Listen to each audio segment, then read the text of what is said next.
Members of the Baptist community in Abilene are saying goodbye to a beloved former pastor, Dr. James Flamming, passing away March 17th of this year.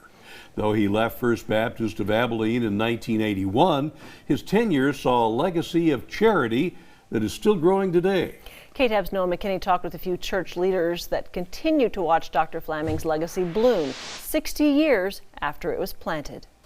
The loss of a loved one who loomed so large is a heavy weight to ask of any one person. I was just kind of in awe of him, you know, as a child. First Baptist Church of Abilene Children and Women's Pastor Becky Turner met former pastor Dr. James Flamming at 12 years old. His presence, it was his voice, a deep, booming kind of type voice. Known to most as a quiet giant who listened twice as much as he spoke, but when he did, not an ear in the room turned away. I heard someone say to me the other day that when he spoke, it was easy to imagine that that was the voice of God. Pastor Brandon Hudson has been with the church for 8 weeks, though he says the works of Dr. Flamming still echo throughout the sanctuary, even 40 years after he stepped out from behind the pulpit. That passion for getting beyond our own walls, resonant though they may be, is really a deep impact left by him. Flamming became senior pastor in 1966 with a vision to bring the congregation out of their pews and into the world. Under Dr. Flamming's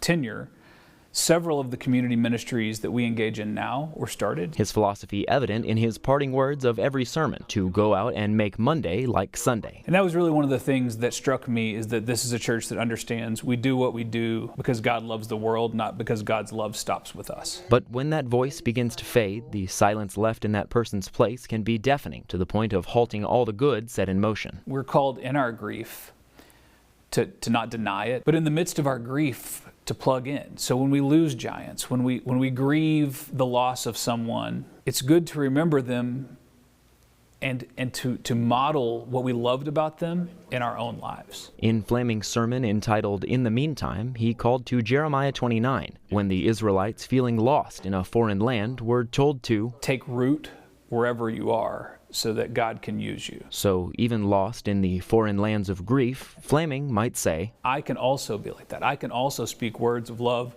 and wisdom into the world in the way that I remember someone who's important to me. So that your voice, booming or soft, might echo beyond your years and inspire others to do the same. I think it's just a way that he sent us out to know that we are blessed. For BigCountryHomepage.com, I'm Noah McKinney. Thank you, Noah. Dr. Flamming also served on the Board of Trustees for HSU and for Hendrick Medical Center. His services will be tomorrow in Richmond, Virginia, where he pastored after leaving Abilene.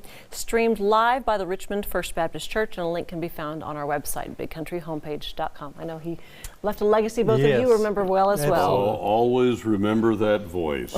It just affected so many people. It's great to see a legacy that's people that still carry on the things that were close to his heart. Yes, absolutely.